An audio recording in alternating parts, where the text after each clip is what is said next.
And welcome to the Filmstein Podcast, a podcast where we are challenged with trying to articulate the love for art and storytelling. Today I am joined by my Randian friend, Lucy. Hello, everyone. Thank you, everybody, for being here today. I'm glad everybody could join us because today we will be talking about Brady Corbet's 2024 release, The Brutalist. I didn't know what to expect with The Brutalist. I definitely didn't expect a film focused so much on the nexus of art and expression and capitalism. I didn't expect the medium of expression to be architecture. It was quite obvious, I guess, after the fact because of brutalist architecture. I never realized how in need I was of a film that focused on the creation of spaces. I didn't expect this allegory of creating something like film told through creating something like a building. There probably are no two art forms that go more hand in hand with one another because of how much they require of others to, complete the thing. And obviously kind of the ultimate form of that nexus of art and expression and consumerism and capitalism. I obviously have some problems with this film. I'm rarely ever as pleased as something like a Poor Things. But I'm not sure if it's me or my problem with the balance between these two Randian-minded people, Laszlo and Senior Van Buren. They're kind of the two sides of the coin of individualism. Laszlo being driven by love and passion, and Harrison being driven by greed and control. The Brutalist is a reminder of why I like movies, why I continue to watch them. We don't get a lot of movies that are louder than life. This movie is very Oppenheimer-ish. It's very into itself. It's very uncompromising. Put the 3.5 hours aside. But this movie has been a long time coming for us. I'm very curious how you feel about The Brutalist. I really like what you have to say because I'm very excited to talk about this movie with you. Mainly to help gather my thoughts on how I feel about this movie. The slow burn was there while watching the film, and it definitely needed to sit with me in order for me to appreciate this.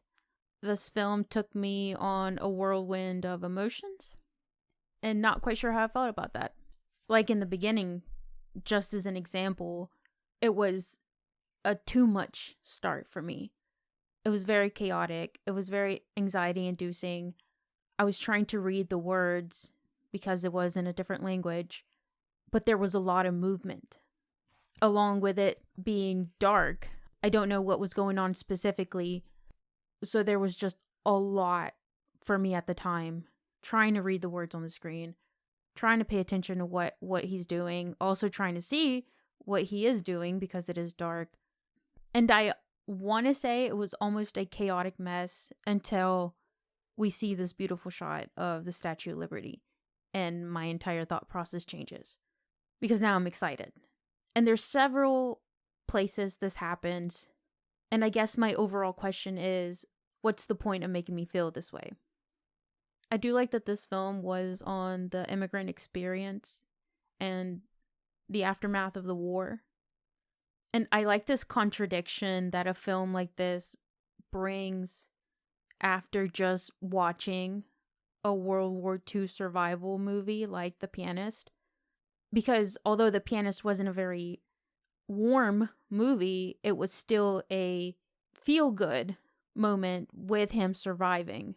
You're glad Spiltzman survived at the end of World War II. But then you introduce a movie like this, and it starts bringing these feelings into question that was just a very brief moment of relief for a lot of these people.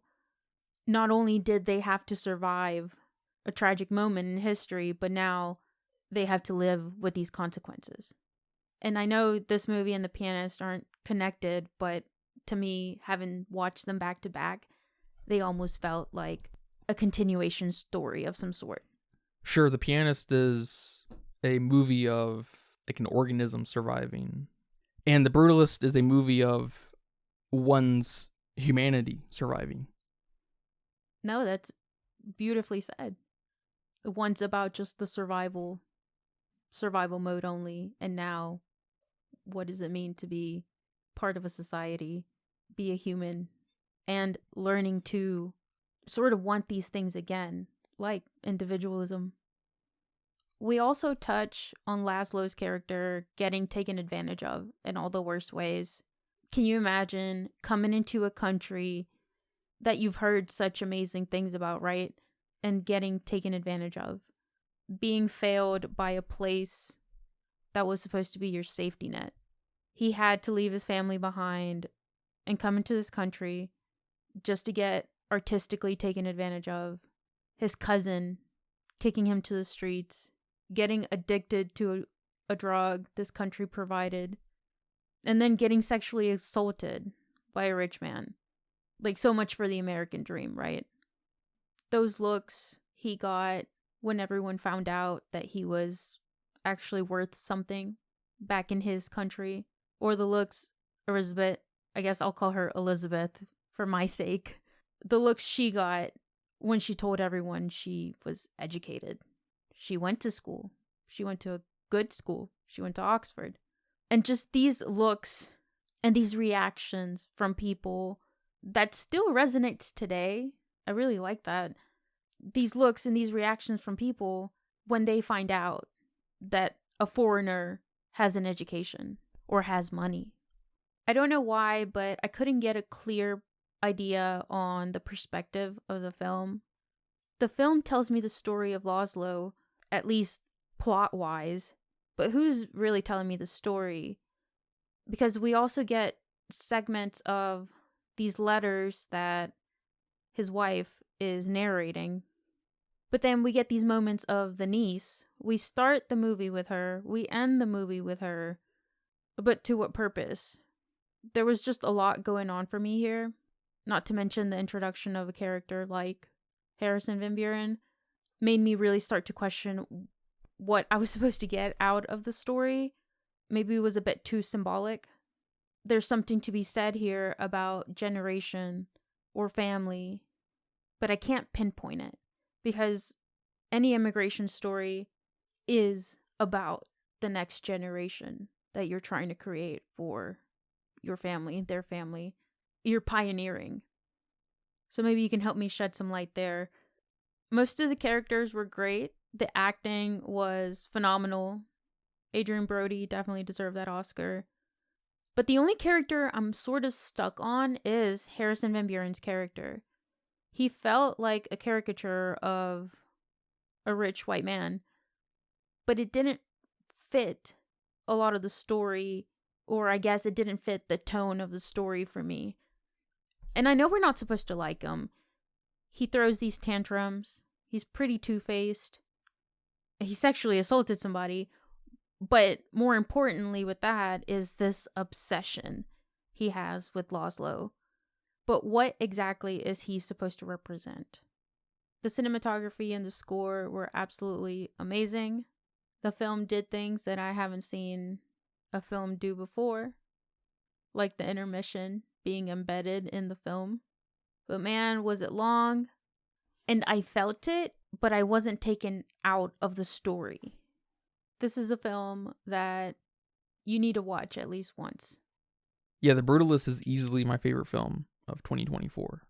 But I would change all kinds of stuff about it, including the time. I think we could have cut probably 40 minutes out of Van Buren's play in all this, and I probably would have been just as satisfied. But maybe not, because he does provide this extreme balance, because you call him a caricature, and he is, but he's no more of a caricature than Laszlo is, being an artist, sacrificing blood, sweat, tears, love, and limb to an end only to serve his artistry. And it would kind of suggest a taking of sides of that nexus of art and the beneficiary, right? they're equally important, especially in the context of architecture and film. Van Buren is obviously painted as the bad guy, so-called bad guy, but the film still, I think, retains this neutrality, because in these kind of antagonistic, diabolical, despicable actions that come out of Van Buren, they're only displays of control, and it's just that control that those producers, those beneficiaries, the market has on the creators. And so there's almost a necessity of the kind of radical links of Van Buren sexually assaulting Laszlo. It's almost necessary to display the level of "you're in my pocket" kind of thing. And I like that you bring up this story of immigration. It obviously is a story of immigration, but it's not your traditional leaving generations behind, but instead leaving something behind for the generations. Something much more permanent than a bloodline. Something that's always going to represent a time and place in at least Laszlo's life and perception of humanity. So there's still kind of a similar story wrapped up in that immigrant story of setting the roots down.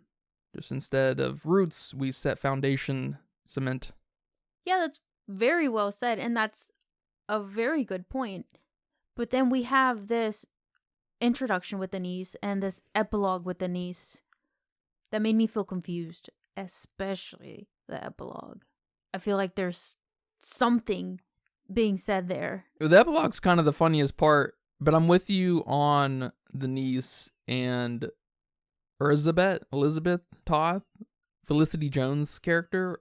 Their place in all this is strange and only ever seems to be a distraction, because Laszlo does not care about his niece and wife's part in the grand scheme of his passion in the world.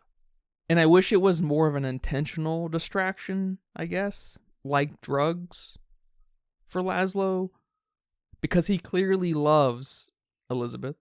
We get amazing performances out of him when she's brought up, right? When he sees her get off the train in the wheelchair, I mean, it's awesome.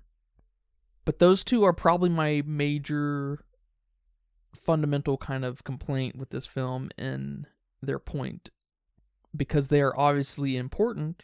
We have the niece who bookends the film, who is the champion of we must go back to the motherland. Mm-hmm. I think Zionists, I think is what they're called. There's something very pointy about that, but I'm not sure what the point is outside of bringing texture to his Jewishness, maybe. Because Elizabeth also works in a similar space as Laszlo, but even more on the nexus, because yes, she's a writer, but she's writing for an outlet, right? She's writing for someone else. She's not writing for herself, but she loves writing. It's her preferred medium. She's doing it as a job. She's mostly happy. It's another great example, but we don't get anything out of it outside of Laszlo loves this person. And I agree with you mostly on Laszlo not really caring about his family, these two women, in the grand scheme of things. And I could have gone the rest of the movie sort of thinking that, especially when they came to live with him. But what completely changed my mind were these sex scenes between them that made me think otherwise. Sex scenes are tricky in film.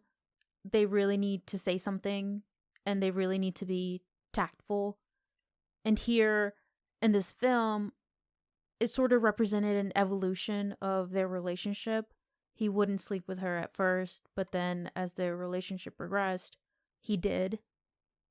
And the way these scenes were shown weren't having sex for the sake of it, but more of a vulnerability thing, which, I'm with you, confused me a little bit more. And to me, it felt like they had this connection after Laszlo got sexually assaulted by Harrison. I don't know if this was an event that triggered him to start caring about something else other than architecture, the thing that got him in trouble, I guess. I don't know how to phrase that. Maybe he didn't want to be the eye of someone's obsession. Yeah, in that sense, she seems to kind of represent the resignation of the passion. Like, you're pre-producing, you're writing the script, you spend all this time on it. Maybe you're in the middle of directing it and you just feel like you can't anymore. Maybe you can't get funding. And so now you're very defeated. And now you have this attitude of, well, I didn't even want to do it anyways. Yeah, there's something to be said there, because the last time we see Laszlo, I guess before the epilogue, and that's just the older version of him, but the last time we see him in this story in the US is when she asks him if she will go back to Israel where the niece is and their, quote, grandkid. And he says yes, because he's so defeated. And the next part of the film is arguably one of my favorite parts of the film, when Elizabeth goes to confront Harrison and stands up for her man. And it's such a good scene because she comes into the situation walking. We haven't seen her walk throughout this entire film. She's using a walker, granted, but there's no longer a wheelchair. And the whole next section, I was just left there with my mouth wide open in shock. Just the audacity that Harry had to drag her across the floor. This woman that obviously has some issues, physical issues, is using a walker, and this guy just acts like a monster and drags her. And I mean, she's still yelling at Harrison. She's still yelling, fighting, and it's just so crazy. And then we end with not being able to find Mr. Van Buren. I'm not sure exactly what that represented, if he was a symbol. It almost makes me think of this cancel culture thing where we call these people out and then they just disappear. They're taken out. They're taken off the board. Their lives are ruined, which kind of checks out, but... This obsession that Van Buren had with Laszlo really reminded me of Eminem's song Stan. I don't know why, but in the song, Stan is a fan and he's obsessed. Obsessed to the point that he does some things he's not proud of, or is, I'm not sure, he dies, kills himself and his girl, his pregnant girl. But I think it's a really great representation of the nature of obsessing. And similar to what you said, things not ending great for the person who was obsessed. And I guess there's that lady who was the president of Selena Quintanilla's fan club, and this rage and obsession and jealousy, and she shot her, killed her. And I guess this reminded me of her because she was recently denied parole. Yeah, I also kind of read that ending section, really when the movie ends, before the epilogue, as this continued reflection of complications happen during productions like this, like a film. You lose your funding, you have walkouts, weird stuff is just happening on set, your materials are too expensive, groups of people don't believe in your vision. And I guess if it's not clear by what I'm saying, I do kind of think the focus of the film is that nexus, especially with the punctuation, really exclamation mark, frankly, of the destination doesn't matter. It's all about the journey. Almost to kind of include every other art form, because the completed piece is the least important part of the process, because you are now divorced from the idea. It's no longer your idea, it's someone else's idea. You can still be a part in that, but you're no different than the rest of the audience. Just to kind of back up here in the movie, we see this exact same kind of scenario with Laszlo and Harrison happen between Laszlo and his cousin, but with a little bit more of the focus maybe being in the conformity lane, which I know you've spoken to about immigrants going above and beyond fitting in, trying to not stand out. But even still, we see this small fry version of what would later happen with Laszlo and Harrison, even to the point where Laszlo's living. He's like living in a broom closet with his cousin, right? But he's ostensibly living in a broom closet under Harrison too. When Harrison said that Laszlo could stay in the guest house, it's just like, that's your guest house? That's no different than every abandoned house in New York. Did it even have windows, kind of thing? Like, it wasn't finished at all. It looked abandoned. All right, man. Well, thank you for watching The Brutalist with me and talking about it here today. You're welcome. Do you have a budget guess? Yeah, my budget guess was 45. When your film starts crossing the 3-hour mark, I imagine you're spending a lot of money. Maybe not in the hundreds a lot, but I would say at least 50 plus. So yeah, maybe 45, 50. There were several sets. There was a lot of construction. No, that makes a lot of sense. There's a lot of movement. There are a lot of sets. It's a very ambitious movie. There's a lot going on, no doubt. But looks like Brody and crew know how to stretch that dollar. Apparently it cost only $9.6 million. Whoa. 9.6? That's probably more impressive than Hereditary, only costing 10. Yeah. That's freaking awesome. And it went on to make 48.7 million. So they did all right for themselves. Hopefully they're paying those bills. And over on Letterboxd with 652,000 people, they weighed in at a 4.0. Pretty high. That's pretty high. I'm lost on my score. I started with a 3, brought it up to a 3.5. It's climbing. Really fell in love with some sections that could potentially put it at a 4. And I thought our discussion today would solidify my score, but now I'm even more lost. I think I missed several of the symbols and the outside perspective of what I watched. There was a lot going on, and the film was a bit artsy-fartsy in the best of ways. I usually don't mean that in the best of ways. The cinematography really wowed me. I felt the old-timiness of the movie. Those crazy angle shots, like the Statue of Liberty, seeing it upside down, or the movie poster, right? Looking at him sort of upside down while he's smoking a cigarette, and there's sparks flying. That's welding sparks, I think. Crazy shot. But I didn't get a so what out of this. It did play with my emotions. Good or bad, I don't know. But I don't know if I would watch this film again. I don't know if I need to think about it. I don't know if I need to think about what you said and fully process that. I'm just really lost. So I'm going to give it a 3 just for it being something decent. But I could see that escalating.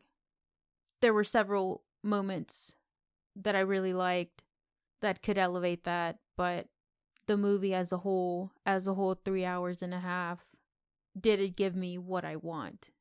Did it make me feel something overall? Yeah, the cinematography and score are awesome. I wished every movie looked like this. I wished every movie sounded like this.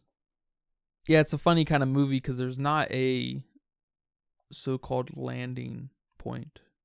It's really the clash of a set of ideals that have to deal with each other.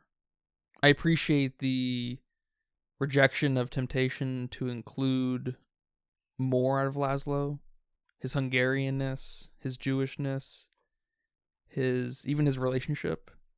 I appreciate the rejection of these things that really do make us, all these pieces.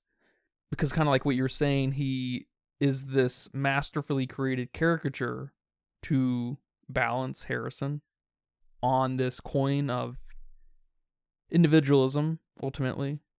A great representation of the good, the bad, and the ugly of a thinker like Ayn Rand. So yeah, I think this film is a 4 in my book. It's hard to say that because there's a solid 40 minutes that I'd probably just cut right off the top. But this is why I like movies. You know, it's like, it's such a kind of stupid thing to try to put it against some kind of criteria, right? To balance it out, to figure out the formula. Because I'd probably neuter this movie in the worst way if I was to fix it, you know? Because it would start with Harrison and Felicity Jones' character. But what would I lose when I start chopping their parts up? I don't know. I'm glad our eyes were, for the most part, Laszlo. He's kind of the point of the tug and pull. We don't see a lot of him pulling on Harrison. Because he knows, and we know, that Laszlo is in his pocket. But we also know Harrison doesn't know what he wants. So I guess maybe that's where the Laszlo being able to do the pulling. But I don't know. It's an excellent movie. And it was well worth the wait. But yeah, man, thank you again for watching and talking about this movie. And thank you guys for listening to this episode of The Filmsteins. I hope you guys enjoyed that. Remember, we post every Wednesday and Friday with brand new episodes on all of our free feeds like YouTube. Please come subscribe. Spotify, Apple Podcasts, Patreon. Our next episode on The Filmsteins, get ready. The Notebook with Rachel McAdams and a young Ryan Gosling. Very excited about that.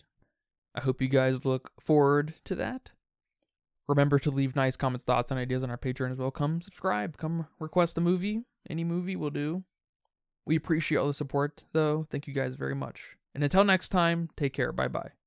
Bye-bye.